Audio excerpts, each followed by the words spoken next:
Beware, coward. Hello, you're watching Bits. On tonight's show, we'll be fishing out the highlights of the latest video game releases. And we'll be getting a bit closer to this little fella. We'll be smacking the canvas in WWF SmackDown 2, Know Your Role, and Gunlock gets the once-over on the PC. We go all fishy in this week's Top 5 and bring you the latest news on the Superfly Microsoft machine, the Xbox. But first, here's Emily with the shifty PlayStation 2 title, Smuggler's Run. Picture the modern-day British smuggler, and you'll probably have images of a man in a white van, fag in mouth, beer in hand, taking the ferry to France. Now, while Dover to Calais might offer some interesting options, Smuggler's Run on the PlayStation 2 have gone for something a touch more street, namely taking the action to the Canadian and Mexican borders of the US.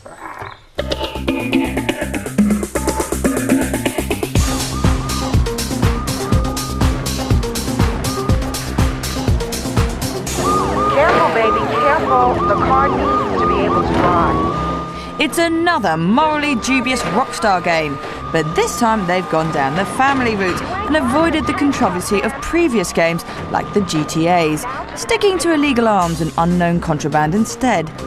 You play an aspiring bandito who has a Bo and Luke Duke-like talent with off-road vehicles. The fuzz will have you under arrest quicker than a dominatrix can cuff you by ramming your car and damaging it beyond repair. But instead of an urban setting, you get to roam around the countryside, looking for the smoking flares that pinpoint the booty. Make the pickup and drive to the drop-off point over the hills and far away. It's a ridiculously simple idea. Get from A to B as fast as possible by any means available. And the buttons won't flummox you either. No, because there's only stop-go with a handbrake thrown in for good flash. Interesting. So, I say it's an original take on the old classic racing genre.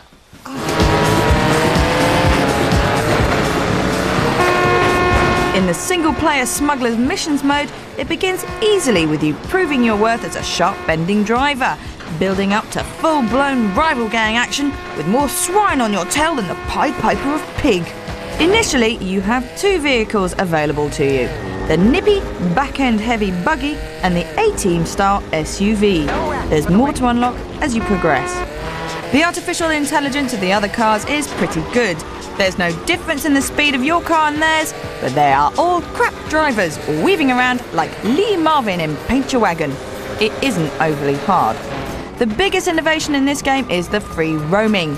Wander free as a jailbird across the three set borders, forest, desert and snow. You can go anywhere and do anything across vast expanses of territory.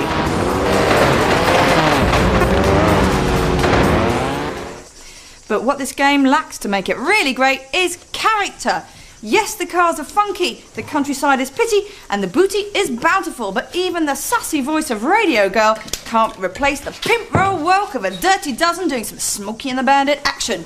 So maybe the old Dover to Calais ferry isn't such a bad idea after all. Anyway, it's fast, it's frolics and fun, and it's out with the PlayStation 2, November 24th. Time now for this week's gaming news. Since the beginning of the series, we've been giving you the lowdown on what to cough up once all the super consoles have hit the market. Always aiming to please. And 300 quid and a bunch of nuts and bolts is a lot of dough. So we couldn't leave you without telling you all about the full pie. Our final candidate for a super console of the new millennium is a cheeky wee entry from Uber Corp, Microsoft. It's called the Xbox. I met up with the VP of Microsoft to get down and dirty. What exactly is it all about? What's the big deal? Yeah. Well, I mean, first of all, we created a console that's 2 to 3 times more powerful than anything that's ever been done before, so that's exciting. But the next step was to get some great games for that console. And so we went out, we've been talking to all the world's best game developers. Has the footage that we've got of Raven and the robot, is that actual gameplay? We did a simulation in our lab and we said, boy, what do we think the capability of the Xbox is going to be? And we created this video. And then we took that to a game developer and said, we want you to make this into something real. Mm-hmm. And they were able to bring it to life on a prototype version of the Xbox that was 1/10 the power of the final Xbox.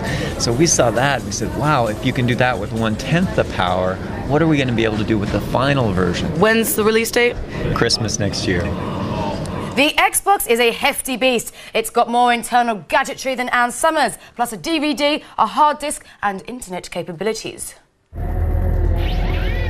Hold on to your hardware because this baby is fast. It's bigger, better, and longer than the average PC with a P3 Intel processor, massive memory, and an impressive graphics chip. Besides, it's got Raven.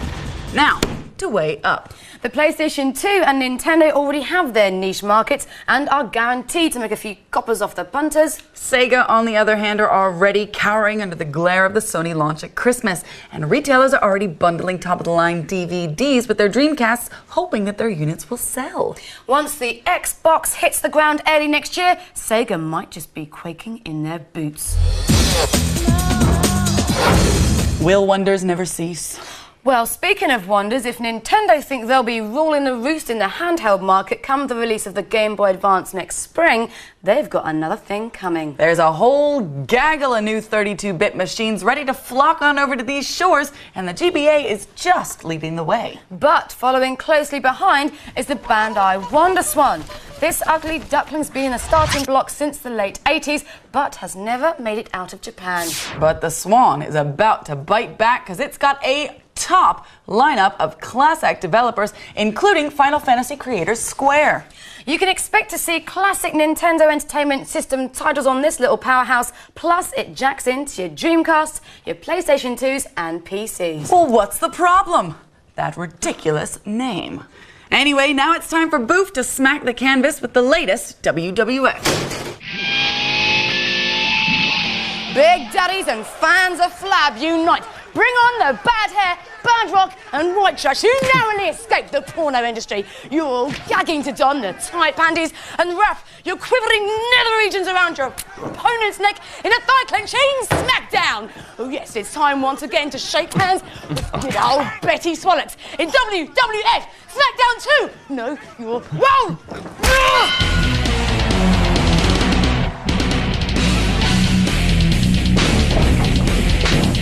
Now, to be honest, I thought I'd detest this game, but the very fact that it's uncouth and uncool, sweaty and hairy, is what us clean, baby-bodied, smooth-skinned, pasty kids find so endearing. This game shoves you in the ring and gets your hands dirty. What you liked about the first, you'll like about this. Non-stop, blisteringly fast wrestling action. There's lots of humour packed in this game, starting with the very essence of what makes a good wrestling title, the characters. There's over 50 WF superstars to choose from, with much more attention paid to individual movesets of each wrestler, such as Dean Malenko and his fireman's carry Gutbuster.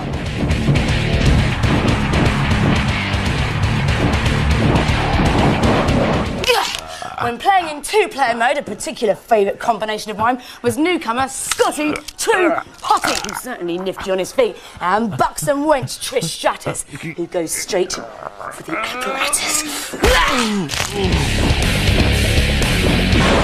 The new gimmick to go all frothy over is the ladder match.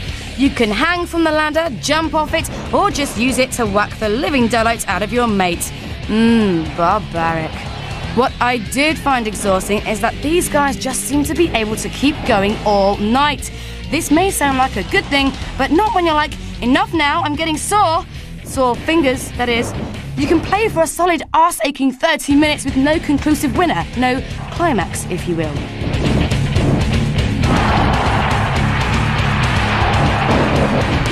If you're staying in for a bit of a beer, pizza and WWF SmackDown sesh, you can bet the beer and pizza end up anywhere except your stomach. This is one messy madcap game which will have you swearing and spitting pure filth. Lovely. WWF SmackDown 2 Know Your Role is crotch-chopping its way onto your PlayStations on November the 7th. Time now to see what's been placed on this week's Shop Shelf. First up, it's a movie license, this time cashing in on Disney's Jurassic fixation. Dinosaur may be for the under 12 Barney lover, but it's got enough redeeming design qualities to make this a play if you want to go prehistoric. Bring out the Monster Munch pickled onion flavor, of course, and clump.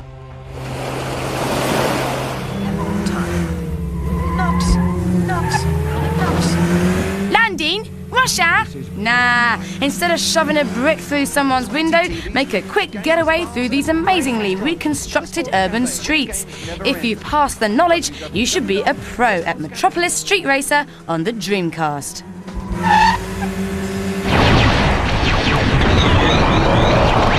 Okay, it's an alien invasion.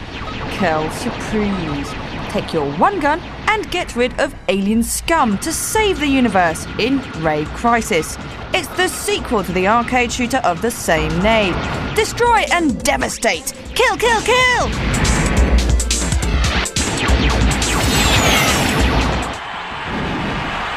You've already seen WWF on your PlayStations. Here's one for you Dreamcast owners. Pull on your tight pants and get that 80s perm. You're ready to WWF Royal Rumble. If you can handle having 9 flabby fighters after you in one small ring and aren't tired of the previous incarnations of the B.O. heavy Yankee sport, then try on the Lycra and get down with the belly bashing. It's so real. Out in the Dreamcast right now. The Beardy Gits fantasy role-playing sequel, Baldur's Gate 2, has been out on PC for a bit now, but it hasn't stopped them from stroking their facial hair and erming and ahhing at the new fully explorable universe at their fingertips. Their pedigree is impeccable and there are gnomes galore. If you're looking for the ultimate online world for the second time over, Baldur's Gate 2 is out now. Got no pals? Looking for love? Don't go to those personal ads where you it's trauma and disease. No, what you want is a virtual friend. Seaman is your man. Fish. Hello. Fishman. He's like a Tamagotchi on the Dreamcast, but you have to teach him everything. Basically, you hatch him, you feed him, and then you watch them suck the blood out of one another and die. Ew, that's horrible. No, really, it's a charming game. Teaches our kids all sorts of good values. Libya. So I was led to believe I would be cared for by a fairly young, responsible human being. So far, this has proven to be true, but I am wondering about your age now. Tell me, are you in your, 20s? Now, the game's not out here yet, and the Yankee version only understands people like me. So if you have managed to blag a copy off of a US pal, then write in and let us know what your Seaman means to you. And if there's anything else that grabbed your attention, then get over to our website for more info at www.forlater.com/bits. Join us after the break for a healthy smattering of this.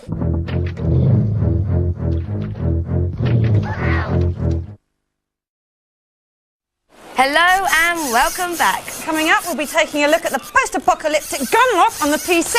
And we'll be putting our arcade joysticks to the fishy test.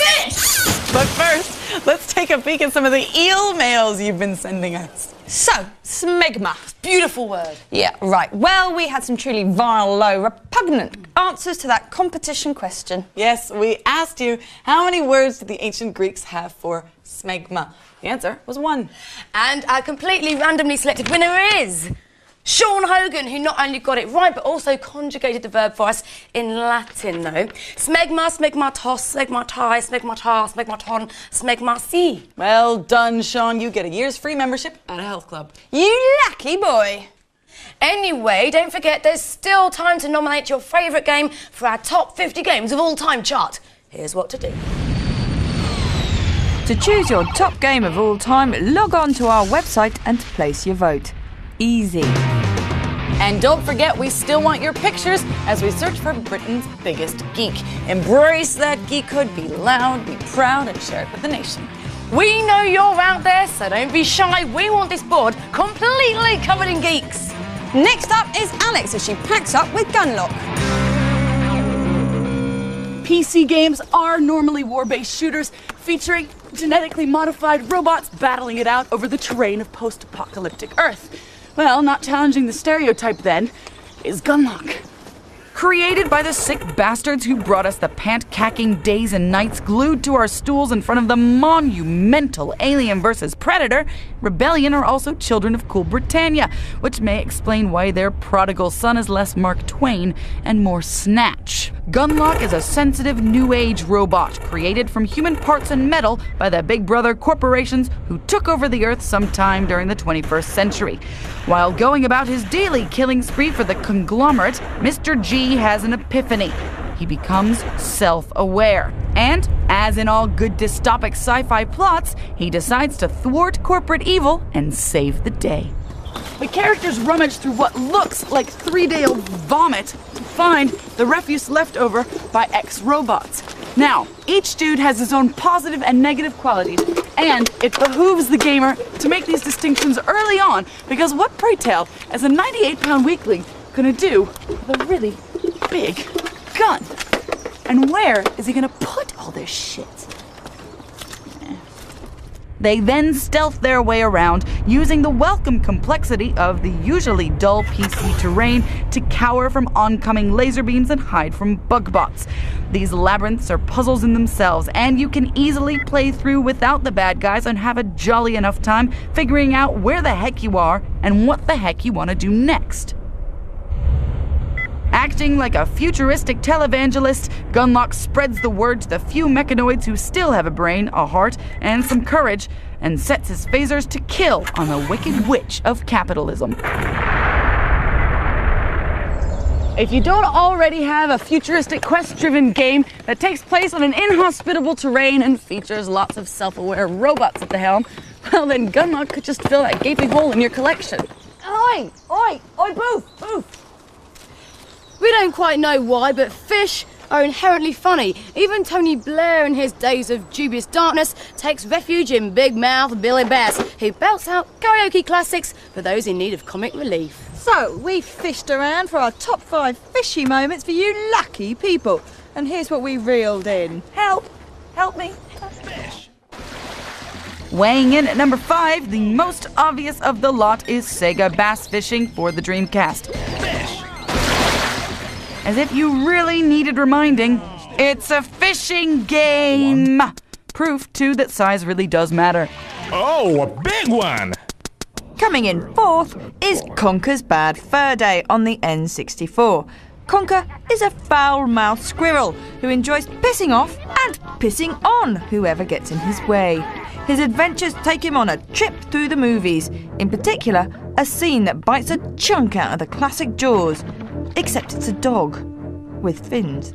Oh well, close enough.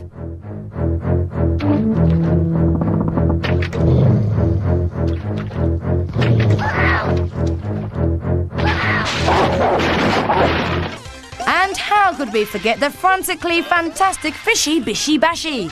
With a plethora of minigames, you're spoilt for choice, even when it comes to fishing.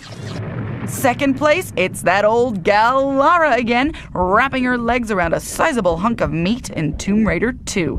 There's nothing quite like a shark attack to get you flailing for terra firma, so we decided that there's enough of Lara already. Let's see her die a watery death, getting her butt bitten good and proper. Last but not least, the deceptively non-aquatic zombie fest, House of the Dead 2 on the Dreamcast. But where did the little fishies come in this bloodbath? Rotten fish. Whew, you'd have thought the smell would be enough to finish you off. Video games can be so dangerously addictive you can spend hours and hours in front of that screen. But are they getting in the way of other everyday activities? Well, not if you can do 2 things at once. Tonight we're testing these PlayStation controllers to see which gives you the freedom to get busy with that other hand.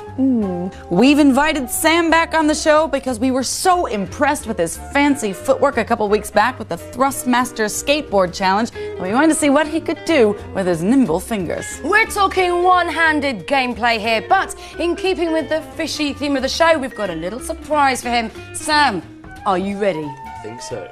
Right then, he's got 30 seconds on each controller on TOCA World Touring Cars. But here's the catch. Whilst playing the game with one hand, you've got to whip up a super spiffy prawn cocktail with the other, making full use of your fingers and your mouth. But we're going to break you in easy, Sam, and start off with the original Sony DualShock controller. Now, we've got the main ingredients: lettuce, mayo, ketchup, and of course the star, the prawns, and some lemon. But don't forget, the task isn't over until you munch it all down. And he's off! Excellent. He's starting with a bit of a lettuce bed salad. This is what we like. This is what we like. Oh, the ketchup's in. It's right on the prawns. Oh, he's not concentrating on the driving. No, he's losing it. He's losing it. He's prawns. Oh, and then, in it goes. But, you know, it's not bad. A bit of juice. Oh. Now, I feel you have to eat. You have to eat. Counting down now. You're in the Paying attention. 3, 2, 1, and... Right up next is the Namco arcade stick. You have 30 seconds to keep time beating this drum with a fresh fish whilst playing. Start beating, boy.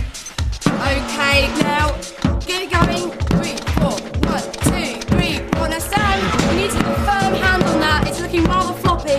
Oh my god, and there's fish juice everywhere. Oh yes! Keep the rhythm, slow down, calm. Take a step back, a bit of a breather. You're all over the place, Sam. 1, 2, 3, 4.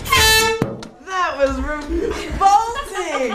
And for the climax, he'll be using the Slipstream driving wheel. But this time you have to dive deep inside this warm, wet bowl to see if you can find us some buried treasure. So, Sam, don't be shy. Shove your hand inside and have a good old-fashioned feel around. Ready, go! Put your hand in that fish tank, boy. You're gonna be slamming around for some nice buried treasure.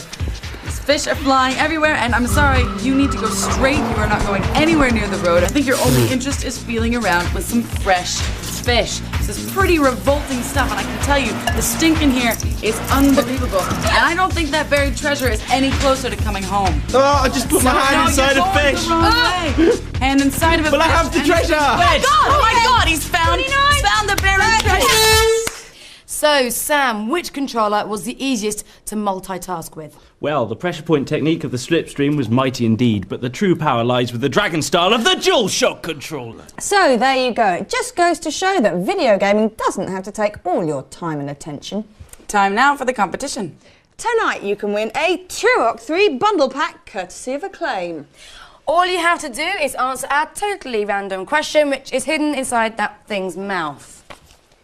Aha! And the question is, Booth's Uncle Horace has a little problem. He won't put a foot outside his house unless he has his trousers tucked securely into his socks and a whole freshwater trout dropped into each trouser leg. Family connections. What we'd like you to do is create a brand new medical term for Uncle Horace's bizarre condition. The best suggestion gets the prize. Yeah, we want you to create a brand new medical term for Uncle Horace's bizarre condition. The best suggestion gets the prize. Okay, there you have it. Send your answers in via our website at 4later.com/bits.